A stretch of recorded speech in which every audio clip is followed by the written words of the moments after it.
Hello and welcome to my corner of the world. This is a project I'm going to share with you today.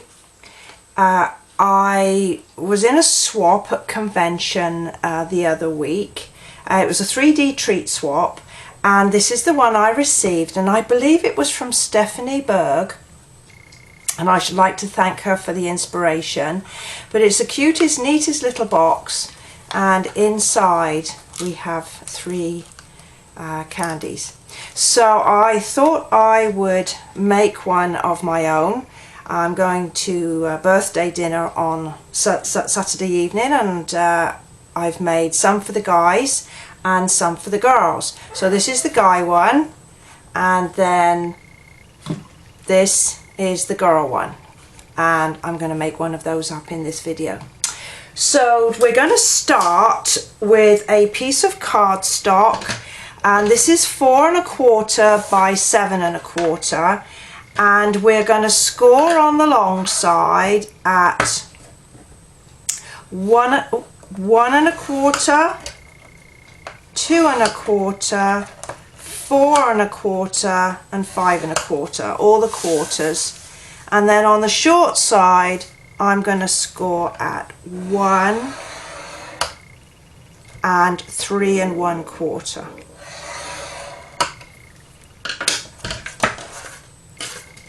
So there we have that.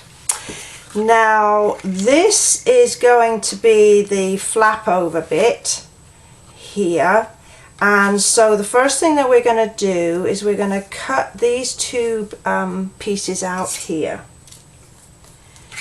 I'm just daring Daisy, my Yorkie, to start barking.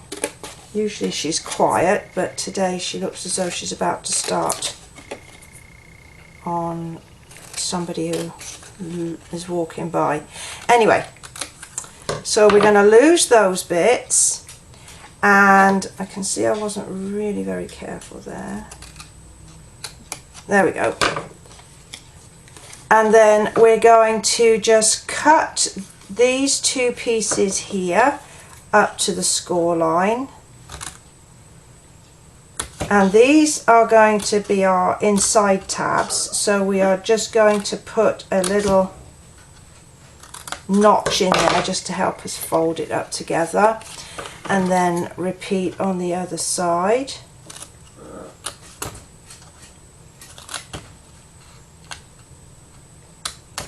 And then our little notches.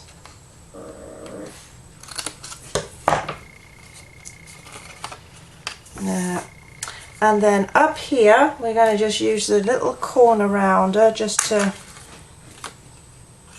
take those edges off like that. So there we have our piece. Now you can put your folds in now and stick it together, but I found it a lot easier if I stuck my decorative paper on first. And so I'm going to lay them out so I know that they're all going in the correct place. And then there's a longer piece that goes here, and I'll put all the dimensions on my blog. And this piece here, this is going to have the corners rounded as well, like that, so that it matches up with that. So with my silicone mat, I'm going to start, and I'm using liquid glue here. Normally you see me using a lot of snail adhesive, but the reason I'm using the liquid glue today is that it gives you a little bit of working room. It slides, and you can just make sure that you've got it in the position that you want it to be, just by sliding it around on there. And then we'll take these two pieces,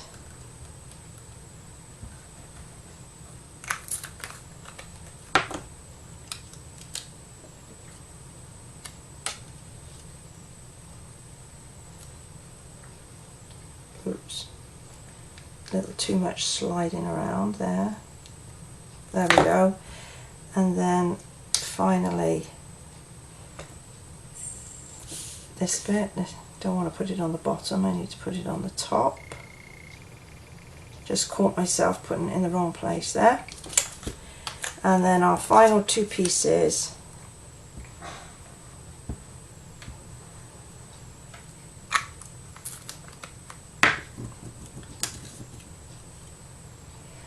and that's going to be on the back, and then this one just there on the front,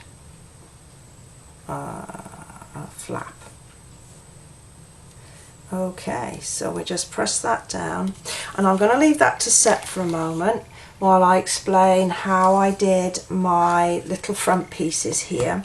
So I've just stamped on the front, made just for you, and it's just on Whisper White cardstock with rose red ink, because I'm using rose red cardstock there,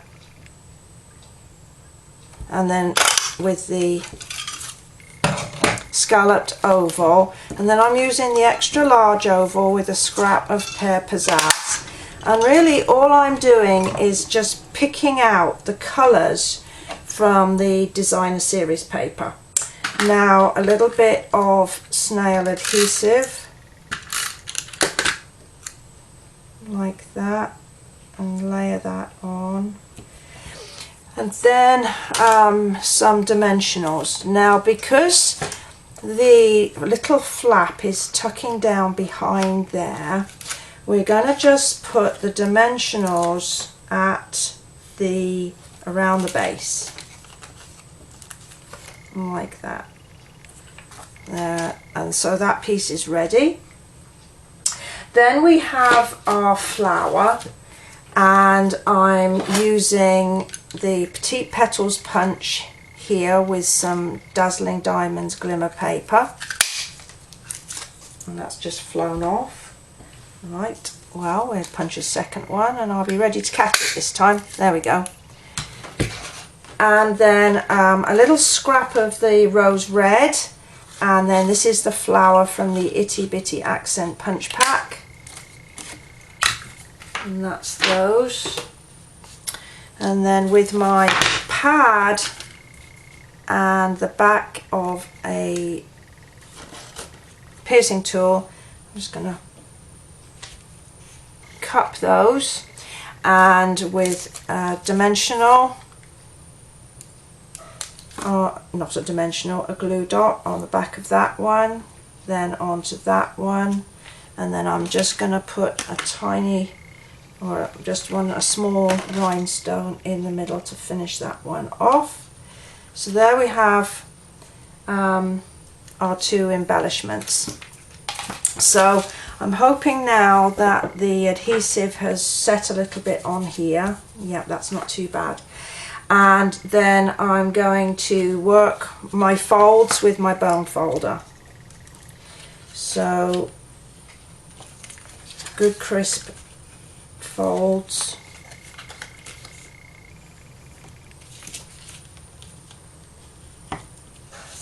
And then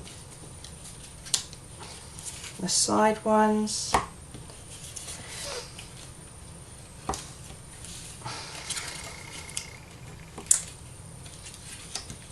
There we go.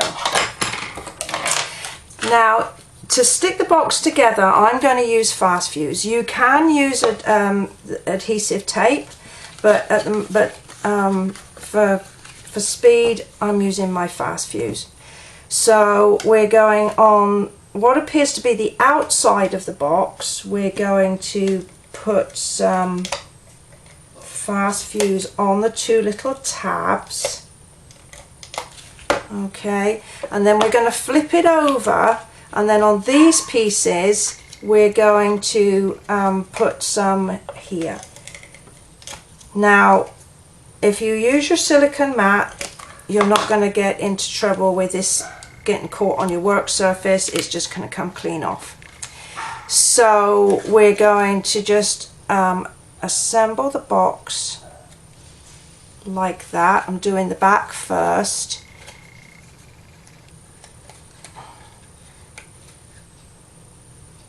Make sure everything's square, and then the front second.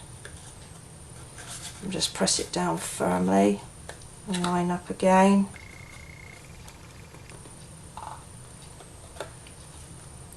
Lovely. Then we're just gonna get our candies.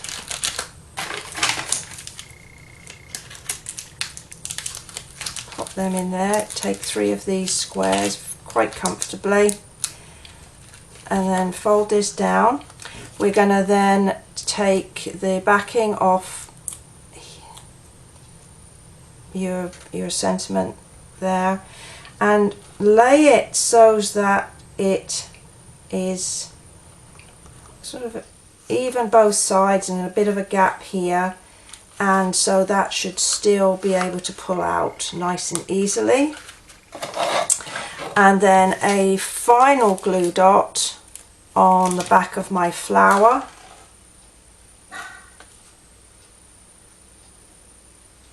Like that. And we're done. So really cute little treat box, some lovely table decoration, maybe a little gift for somebody.